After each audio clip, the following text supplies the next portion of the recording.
किसी राज्य में एक प्रतापी राजा हुआ करता था। वो राजा रोज सुबह उठकर पूजा पाठ करता और गरीबों को दान देता।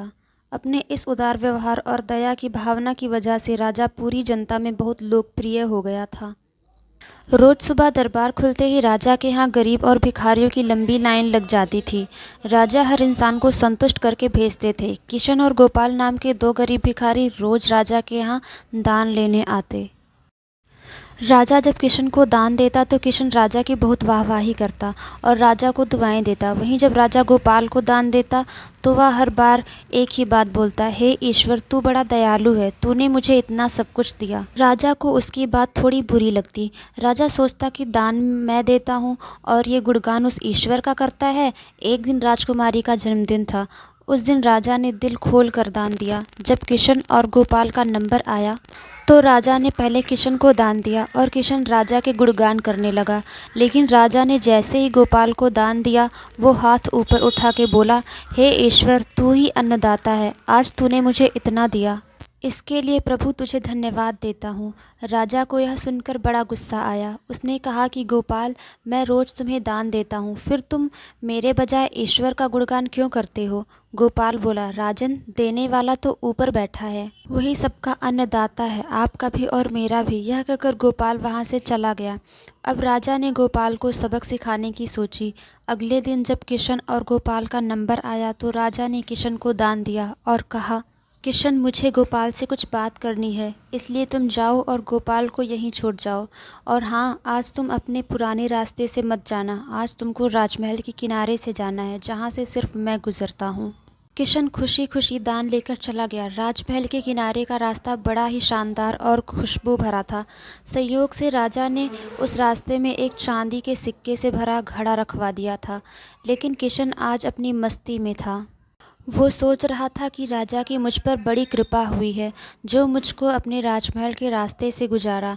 यहाँ से तो मैं अगर आंख बंद करके भी चलूँ तो भी कोई परेशानी नहीं होगी। यही सोचकर किशन आंखें बंद करके रास्ते से गुजर गया।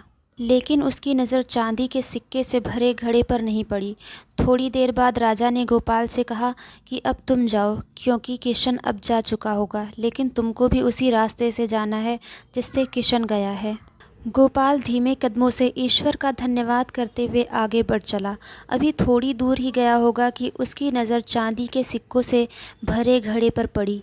गोपाल घड़ा पाकर बड़ा खुश हुआ। उसने कहा, हे ईश्वर, तेरी मुझ पर बड़ी अनुकंपा है, तूने मुझे इतना धन दिया। और वो घड़ा लेकर घर चला गया। अगले दिन फिर से जब गोपाल और किशन का नंबर आया तो राजा को लगा कि किशन घड़ा ले जा चुका होगा, इसलिए उसने किशन से पूछा, क्यों किशन, कल का रास्ता कैसा रहा? राह में कुछ मिला या नहीं?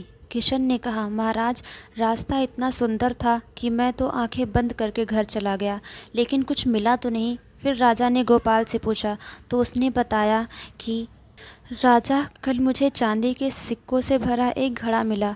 ईश्वर ने मुझ पे बड़ी कृपा की। राजा किशन से बड़ा गुस्सा हुआ। उसने कहा कि आज मैं तुझे धन नहीं दूंगा, बल्कि एक तरबूज दूंगा। किशन बेचारा परेशान तो था, लेकिन कहता भी तो क्या, चुपचाप तरबूज लेकर चल पड़ा। उधर राजा ने गोपाल को रोजाना की तरह कुछ धन दान में दिया। किशन ने सोचा कि इस तरबूज का मैं क्या करूँगा, और यही सोचकर वो अपना तरबूज एक फल वाले को बेच गया। अब जब गोपाल रास्ते से गुजरा उसने सोचा कि घर कुछ खाने को तो है नहीं, क्यों ना बच्चों के लिए एक तरबूज ले लिया जाए। तो गोपाल फल बेचने वाले से वही तरबूज खरीद लाया जिसे किशन बेच गया था। अब जैसे ही घर आकर गोपाल ने उस तरबूज को काटा तो देखा उसके अंदर सोने के सिक्के भरे हुए थे।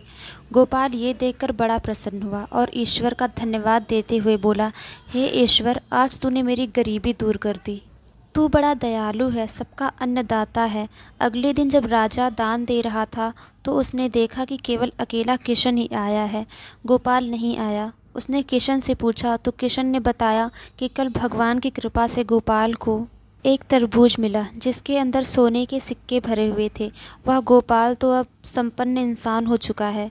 किशन की बात सुनकर राजा ने भी अपने हाथ आसमान की ओर उठाए और बोला, हे ईश्वर, वाकई तू ही अन्नदाता है। दोस्तों, कैसी लगी आपको हमारी ये प्रेरक कहानी? अपने विचार कमेंट बॉक्स में ज़रूर व्यक्त करें। और अगर कहानी पसंद आई हो तो लाइक और सब्सक्राइब करना ना भूलिएगा। धन्यवाद।